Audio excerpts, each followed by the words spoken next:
শ্রমিকের শ্রম ঘাম শুকানোর আগে আল্লাহ রসুল বলেছেন তাদের পাওনা পরিশোধ করানোর জন্য, এটা স্পষ্ট হাদিসে রয়েছে। পহেলা মে আন্তর্জাতিক শ্রমিক দিবস উপলক্ষে ও প্রচণ্ড দাবদাহে শ্রমজীবী, কর্মজীবী ও সাধারণ মানুষের মাঝে ডাব বিতরণ করেন বিশিষ্ট ইসলামী চিন্তাবিদ মাওলানা মাহমুদুল্লাহ। আজ বুধবার দুপুর 2টায় চট্টগ্রামের অক্সিজেন রৌফাবাদ এলাকায় তিনি খেটে খাওয়া শ্রমজীবী প্রায় 100 মানুষের মাঝে অতীতের মতোই তৃষ্ণা নিবারণের এমন উদ্যোগ গ্রহণ করেন।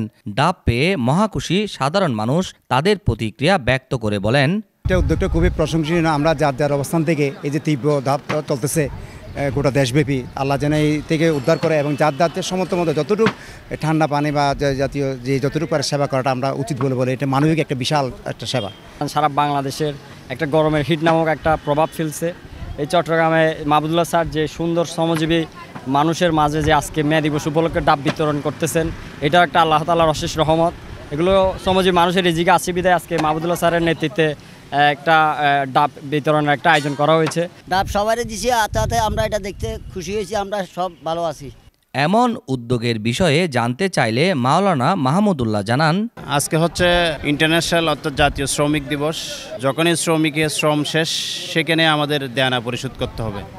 আজকে শ্রমিক দিবস, এটা হচ্ছে কি ন্যায্য অধিকার, এটা মোমেন মুসলমানের যেমন দায়িত্ব, একটা মানবিক বিবেচনায় এটা অত্যন্ত গুরুত্বপূর্ণ। একটা মানুষ সে বিল্ডিং বানানোর জন্য সে শ্রম দিচ্ছে, আজকে সে বিল্ডিংয়ে আমরা সুন্দরভাবে থাকতে পারছি। আমি আজকে সেলুনে যাচ্ছি, সে শ্রম দিচ্ছে বিধে আজকে আমার চেহারা সুন্দর দেখা যাচ্ছে। আজকে সে রিক্সা উনি আজকে সে শ্রম দিচ্ছে বিধায় আজকে আমার এই যে প্যাসেঞ্জার উনি গন্তব্য ঠিকমতো পৌঁছতে পারছে। আমরা রসুলের সুন্নাহ হিসেবে এবং শ্রমিক দিবস হিসেবে আমার ব্যক্তিগতভাবে আমি চিন্তা করলাম অন্তত একটা ডাব হলেও আমরা সব সময় খাই, কিন্তু আজকে শ্রমিক ভাইকে শ্রমিক দিবসে আমি একটা ডাব উপহার দিচ্ছি। যারা আফজালুস সাদকাতুস সাকিউল মা, তারা পানি পান করে, এটা সর্বোচ্চ সদকা বলেছেন রাসূল সাল্লাল্লাহু আলাইহি ওয়াসাল্লাম।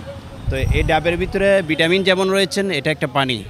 আল্লাহ রাসূল সাল্লাল্লাহু আলাইহি ওয়াসাল্লাম যে বলেছেন যে পানি পান করানোর যে সওয়াব যেমন পাবো, এটা তৃষ্ণা মিটাবে, সাথে তাপদাহ একটু কমিয়ে অন্তত স্বস্তিরে বুটে, অন্তত আমার কারণে যদি 10টা মিনিটও যদি উনি শান্তি পাই, ভালো থাকে, এটা কাল কিয়ামতে আমার জন্য নাজাতের উসিলা হবে। এটাই হচ্ছে আমার উদ্দেশ্য। যারা বিত্তমান রয়েছেন তারা ওট স্যালাইন বিভিন্ন বিষয় তো দেখতেছেন, আপনারা সাধ্যমতে বাংলাদেশে পর্যাপ্ত পরিমাণ ডাবের চাহিদা আছে।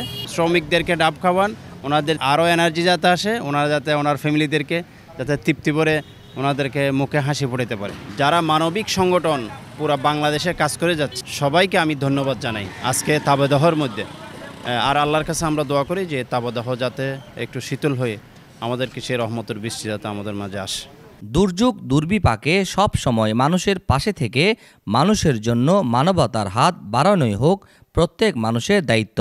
মানুষ মানুষের জন্যে, জীবন জীবনের জন্যে একটু সহানুভূতি কি মানুষ কি পেতে পারে না?